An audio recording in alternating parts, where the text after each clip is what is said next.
नमस्कार. डिप्स रेसिपीमध्ये तुमच्या सर्वांचं मनापासून स्वागत. पाऊस सुरू झाला की जिभेला काहीतरी चविष्ट खायचे वेध लागतात. आलं घातलेला वाफाळता चहा, गरमागरम चटपटीत झणझणीत वडापाव आणि बाहेर मुसळधार पाऊस.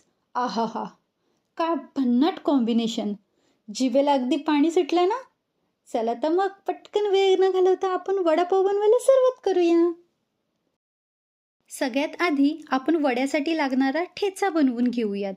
त्यासाठी मिक्सरच्या भांड्यामध्ये 4 मोठ्या लसणाच्या पाकळ्या, अर्धा इंच आलं, 6 ते 7 हिरव्या मिरच्या घेतल्या आहेत. मिरचीचं प्रमाण तुम्ही कमी अधिक करू शकता. हे मिक्सरला जाडसर वाटून घेऊया. अगदी बारीक पेस्ट करायची नाही. या जाडसर वाटणामुळेच वड्याला मस्त चव येते. हे वाटण झाल्यानंतर त्याच मिक्सरच्या भांड्यामध्ये वडापावसाठी लागणारी हिरवी चटणी करून घेऊयात. त्यासाठी 1 वाटीभर कोथिंबीर देठासहित घ्यायची आहे. 2 लसणाच्या पाकळ्या, आल्याचे काही तुकडे आणि 2 मिरची यांचं जरासं पाणी घालून म्हणजे 2 ते 3 चमचे पाणी घालून बारीक पेस्ट करून घ्यायची आहे. आता यामध्ये चवीनुसार मीठ घातले आहे आणि आपली हिरवी चटणी तयार आहे. बटाटे वडे बनवण्यासाठी इथे अर्धा किलो बटाटे उकडून सालं काढून घेतले आहेत. थंड झालेले बटाटे हाताने कुस्करून घेत आहे. हे बटाटे कुस्करताना थोडे मोठे तुकडे आणि ओबडधोबड आकारात कुस्करून घ्यायचं. अगदी बारीक कुस्करून घ्यायचे नाहीत. हे तुकडे थोडे मोठे ठेवले तर वडा अगदी मस्त लागतो. एका पातेल्यामध्ये 2 चमचे तेल गरम करून त्यामध्ये 1 चमचा मोहरी घातली आहे. मोहरी तडतडली की त्यामध्ये लसूण मिरचीचं वाटण केलेलं घालूया आणि एखादं मिनिटभर परतून अर्धा चमचा हळद घालून पुन्हा परतून घेऊयात. आता यामध्ये कुस्करून घेतलेला बटाटा आणि चवीनुसार मीठ घालून व्यवस्थित एकजीव करून घेऊयात.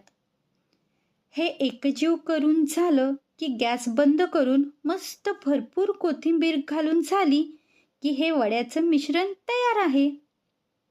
आता आपल्याला किती लहान मोठे वडे पाहिजेत त्याप्रमाणे गोळे बनवून घेऊयात.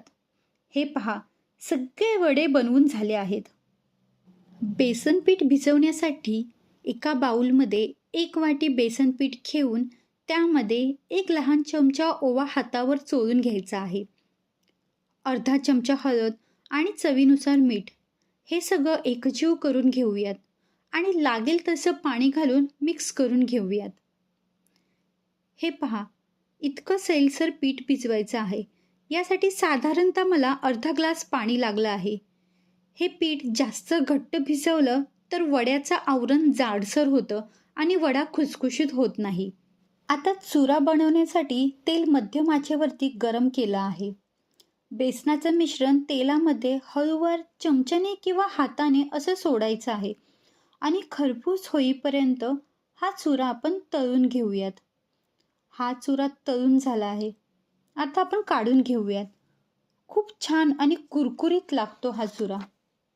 याच पद्धतीने जरा बऱ्यापैकी चुरा बनवून घेऊयात, कारण याच चुऱ्यापासून आपण सुकी चटणी पण बनवणार आहोत. आता चुरा आपला सगळा बनवून झाला आहे तर त्याच तेलामध्ये लसणाच्या 3-4 पाकळ्या सालीसकट तळून घ्यायच्या आहेत.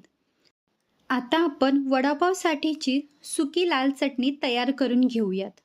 यासाठी मुठभर शेंगदाणे भाजायला घेतले आहेत.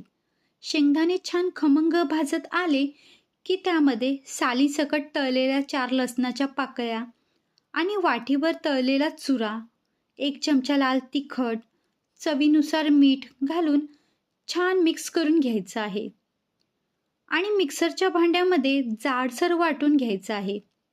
ही पहा, वडापावसोबतची सुकी चटणी तयार झाली आहे. या चटणीला तिखट आणि मीठ भरपूर असलं की वडापावला सुद्धा छान चव येते. आता आपण चुरा तळून घेतलेल्याच तेलामध्ये वडे तळून घ्यायचे आहेत. त्यासाठी बटाट्याचे तयार केलेले गोळे बेसनाच्या पिठामध्ये बुडवून लगेच तेलात सोडायचे आहेत. वडे तळण्यासाठी तेल व्यवस्थित तापलेलं असलं पाहिजे, नाहीतर वडे तळताना तळाला चिकटतात. हे पहा, मध्यम आचेवर सगळे वडे आपण तळून घेऊयात आणि मध्ये मध्ये अधूनमधून त्यांना पलटायचे आहे, म्हणजे वडे व्यवस्थित सगळ्या बाजूने सारखे तळले जातात. अशा प्रकारे आपण सगळे वडे तळून घेऊयात. शेवटी वडापाव सोबत खाण्यासाठी अख्खी मिरची तळून घेत आहोत आपण. त्यासाठी मिरचीला मधून काप देऊन ती व्यवस्थित तळून घ्यायची आहे. वडापावसाठी लागणाऱ्या सगळ्या चटण्या आणि चुरा बनवून तयार आहे. आता आपण वडापाव सर्व करायला घेऊया. आता तुम्ही म्हणाल, अरे हा तर लादीपाव नाही. पण काय करणार ना, सध्या परदेशात असल्यामुळे आपल्या मुंबईचा लादीपाव इथे मिळणं म्हणजे अशक्य. पण बाहेरचा मुसळधार पाऊस आणि जिभेचे चोचले पुरवायचे असतील तर या बर्गरच्या पावावरच समाधान मानावं लागतंय. इथे पावाला हिरव्या चटणीसोबत आंबट गोड चिंचेची चटणी पण लावलेली आहे. ही चटणी आधीच बनवून ठेवलेली असल्यामुळे इथे रेसिपी शेअर केली नाही. पण तुम्हाला ही चिंचेच्या चटणीची रेसिपी पाहिजे असल्यास जरूर कमेंट करून सांगा. हे पहा, हिरव्या मिरचीसोबत आपला वडापाव खायला तयार आहे. बाहेर मस्त मुसळधार पाऊस पडतोय, तर तुम्ही पण गरमागरम वडापाव बनवून त्याचा आस्वाद घ्या. आणि आजची ही रेसिपी आवडल्यास लाईक, शेअर, सबस्क्राईब करायला विसरू नका.